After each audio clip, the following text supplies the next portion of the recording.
So I want you to think of yourself as a parent to your deeds. You produce them, you raise them, and you have all sorts of hopes for them. The only thing is, you don't see them yet. Now, just like a parent hopes that if they live long enough, their worldly children will comfort them and benefit them when they get older, we all hope that our hereafter children will comfort us and benefit us once we make that transition. The question is, how many deeds have you produced? How many deeds have you raised? And what's it going to be like to meet them for the very first time?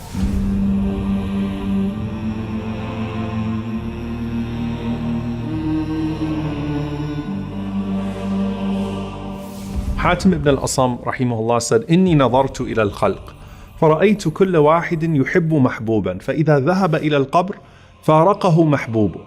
He said that I looked at mankind and I noticed that everyone has something or someone that they love. But then once they die, that beloved person or thing leaves them.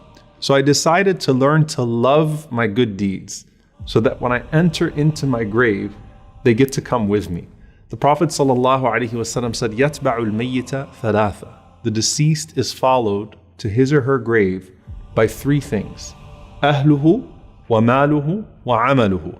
His family, his wealth, and his deeds. فَيَرْجِعُ أَهْلُهُ وَمَالُهُ وَيَبْقَى عَمَلُهُ. So his family and his wealth turn back from the grave and they go home. And his only companion that remains with him in his new home from now on is his collection of deeds. And we know that Allah subhanahu wa ta'ala says about the Day of Judgment what? يَوْمَ لَا يَنْفَعُ مَالٌ وَلَا بَنُونَ. The day that wealth and children are no longer of any benefit. From this point onwards, deeds are going to be your comfort and they're going to be your currency.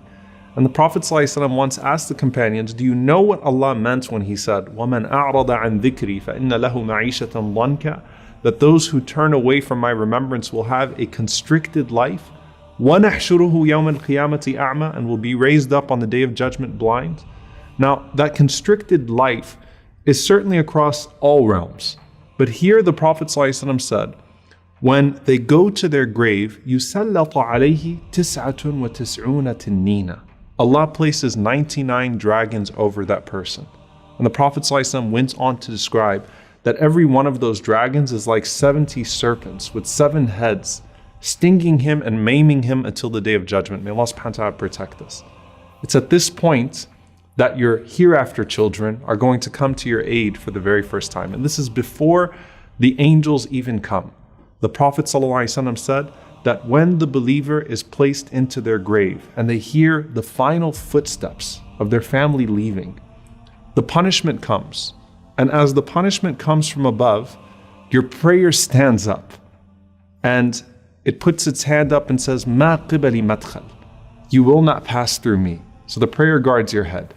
And then the punishment comes to you from your right side.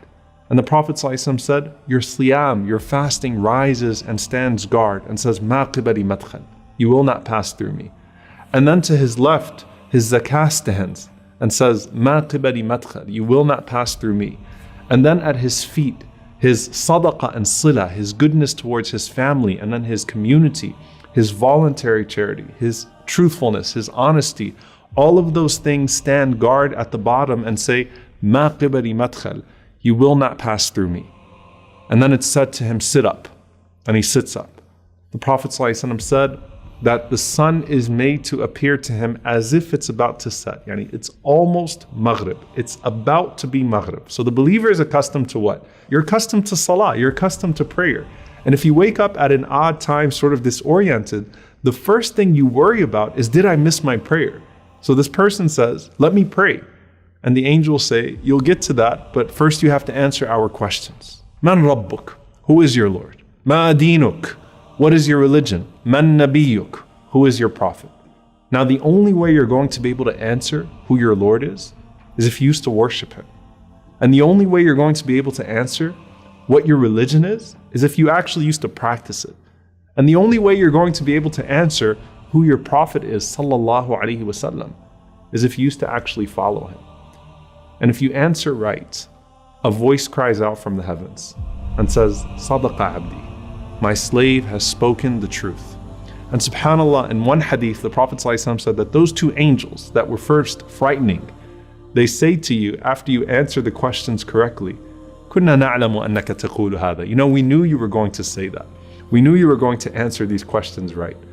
And Allah subhanahu wa ta'ala then calls out, supply him with the furnishings from Jannah. Clothe him from the clothes of paradise. Open for him a gate to paradise so that some of its fragrance comes to him in his grave. And then his grave is expanded for him as far as his eye can see.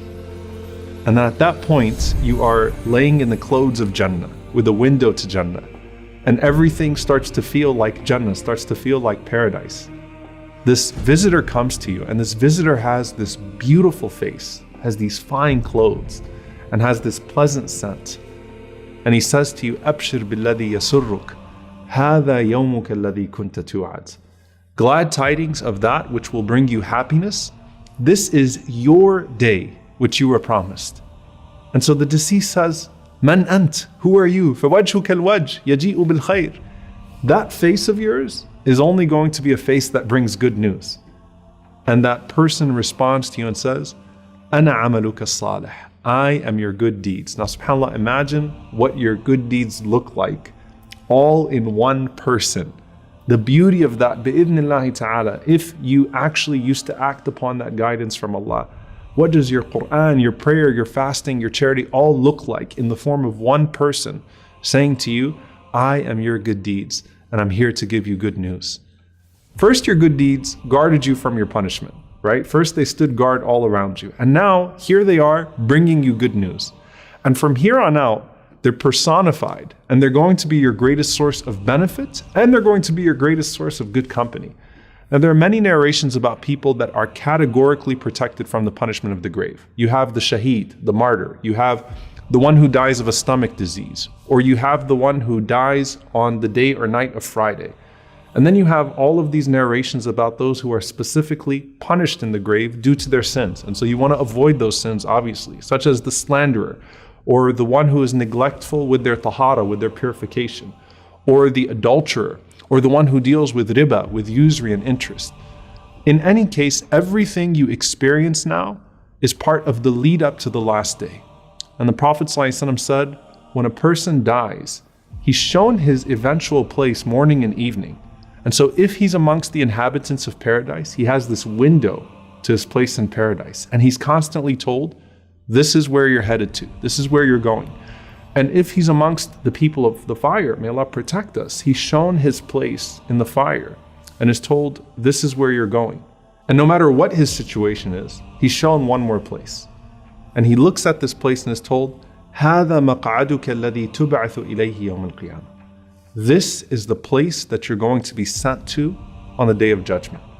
So for the believer who has his deeds with him as provision, he's got his clothes from paradise. You've got your window to paradise. When he sees his place on the day of judgment, he's not running away from it. In fact, he's saying, Rabbi aqim as-sa'a, Rabbi aqim as-sa'a, Rabbi aqim as-sa'a. My Lord, establish the hour. My Lord, establish the hour. My Lord, establish the hour. فأما من ثقلت موازينه فهو في عيشة راضية